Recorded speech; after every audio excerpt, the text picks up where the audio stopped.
Morning, my brothers and sisters. How can I attach myself to a shadow? So we're in Psalm 91, finishing it up, and there's this beautiful imagery that the psalm starts out with. Let me do verse 1 and 2. He who dwells in the shelter of the Most High will abide in the shadow of the Almighty. I will say to the Lord, my refuge and my fortress, my God in whom I trust. So I want to go run a little bit with the idea of abiding in the shadow. And abiding in the shadow means to remain there, to tarry there, to lodge there, and spend some time there. And it's the shadow of the Lord.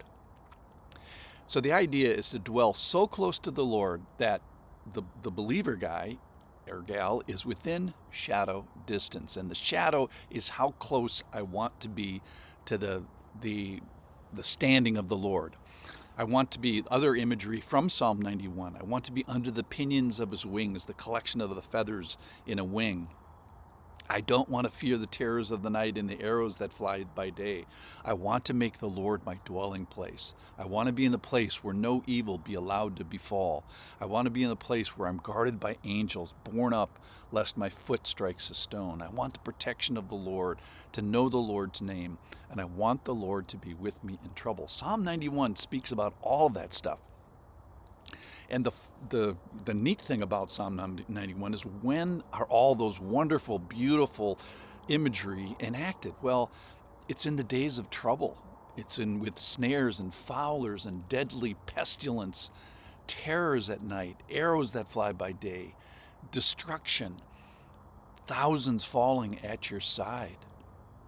And all along, verse 15, when he calls to me, I will answer him. I will be with him when? In trouble.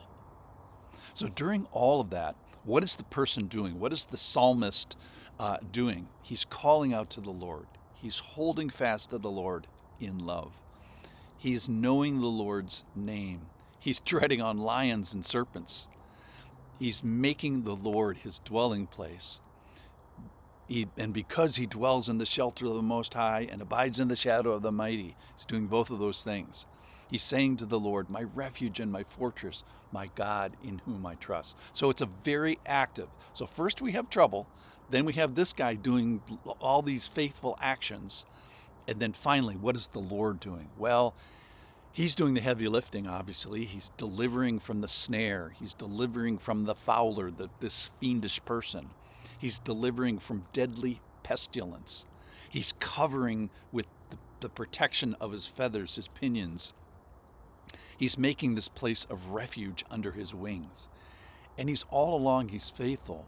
He's enacting the recompense of the wicked, which is the short way of saying the faithful believer gets to watch the Lord give the evil people what they deserve.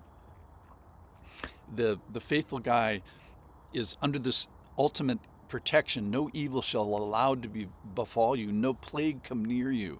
He commands angels on your behalf. Think about that. We have God Almighty and these angelic spiritual beings which the Lord tells to protect and enact on the favor of this guy. This is the Lord delivering and protecting. He answers the call to him. He is with me in trouble, and he shows me his salvation. So how do I sign up for this, you may ask? What do I have to enjoy? What do I have to do to enjoy the defense of angels and the defense of the Lord himself? Well, there's a couple of action points. And I think it's a good way to kind of finish that psalm, which is make the Lord your dwelling place. Because you have made the Lord your dwelling place. Abide in the shadow of the Almighty. That's what we're talking about today, is attaching ourselves to the shadow of the Lord himself. Dwell in the shelter of the Most High. Hold fast to him in love. That's a beautiful line from verse 14. Know his name. Call to him. Verse 2 says, my. This is for me. I choose this. I choose him. I put my stake in the ground, in his shelter and in his shadow. And it's this guy who dwells so close to the Lord that he's within shadow distance. That's kind of the image I want to leave with Psalm 91, is dwelling in the shadow of the Almighty, abiding in the shadow of the Almighty. So the action point, verse 1, he who dwells in the shelter of the Most High will abide in the shadow of the Almighty, dwelling and abiding. Verse 2, I will say to the Lord, my refuge and my fortress, my God in whom I trust. So this is a extremely personal, intimate declaration of faith. So dwelling in the shelter of the Most High, abiding in the shadow of the Almighty, dwelling in your shelter and saying, my, this is for me. I choose this. I put my stake and my ground in his shelter and his shadow. So my refuge, my fortress, my God, I'm identifying with you. So join me today in trusting when the fur flies, when all around me is terror and wickedness and fowlers and pestilence and arrows and destruction. Maybe that describes your life here today, this morning. So either this psalm is true or it's not. It's either, it's real or it's fantasy. It's for those that entrust or it is not. And I say, choose this day whom you will serve. That is, do you want this for you? And where are you location-wise? Are you dwelling with the Lord? Are you abiding in his shadow? He who dwells in the shelter of the Most High will abide in the shadow of the Almighty. I will say to the Lord, my refuge and my fortress, my God in whom I trust. That's verse 1 and 2.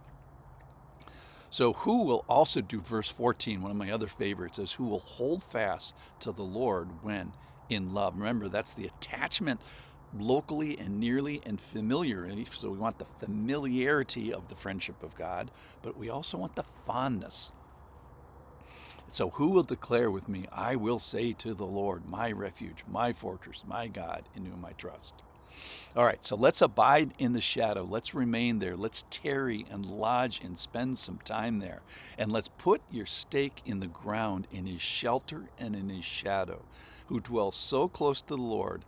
May this be said of you, that that person dwelled so close to the Lord that he was within shadow distance. So who's with me today in attaching ourselves to the shadow of the Almighty? Thanks for listening.